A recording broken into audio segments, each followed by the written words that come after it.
कुणाल कामरा याने एकनाथ शिंदेवर जी विडंबनात्मक कविता केली आहे त्याच्याबद्दल एकनाथ शिंदे यांच्याकडून कोणतंही स्टेटमेंट आलं नाही। त्याच्या उलट एक बातमी आली की साताऱ्यामधल्या एका मजूर कुटुंबाची जबाबदारी एकनाथ शिंदे यांनी घेतलेली आहे।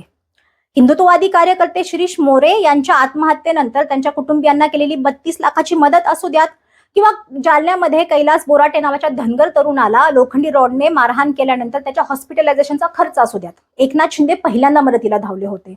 जेव्हा विधान भवनामध्ये पोलिसांनी धक्काबुक्की केली होती म्हणून पत्रकारांनी आंदोलन पेटवलं होतं, तेव्हा याच पत्रकारांच्या भेटीला एकनाथ शिंदे पहिल्यांदा गेले होते।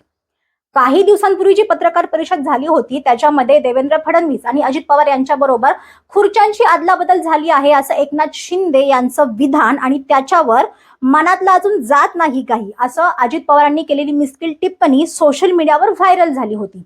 परंतु त्या निमित्ताने एकनाथ शिंदे यांच्या मनातून खरंच खुर्च्यांची झालेली अदलाबदल जात नाहीये का असा प्रश्न उपस्थित झाला होता।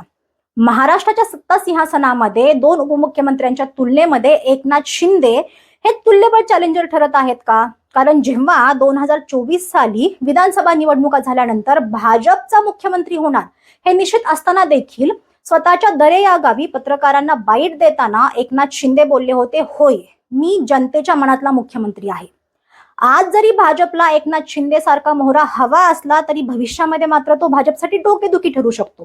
कारण एकनाथ शिंदे यांच्याकडे संपूर्ण पक्ष आहे, पक्षाचं चिन्ह आहे, एकनाथ शिंदे मराठा आहे, ती त्यांची जमेची बाजू आहे आणि अजित पवारांपेक्षा त्यांचं राजकीय उपद्रव मूल्य कितीतरी पटीने जास्त आहे। आज जो जनाधार भाजपकडे आहे तो जर भविष्यामध्ये राहिला नाही तर एकनाथ शिंदे हे महाराष्ट्रातले नितीश कुमार ठरू शकतात।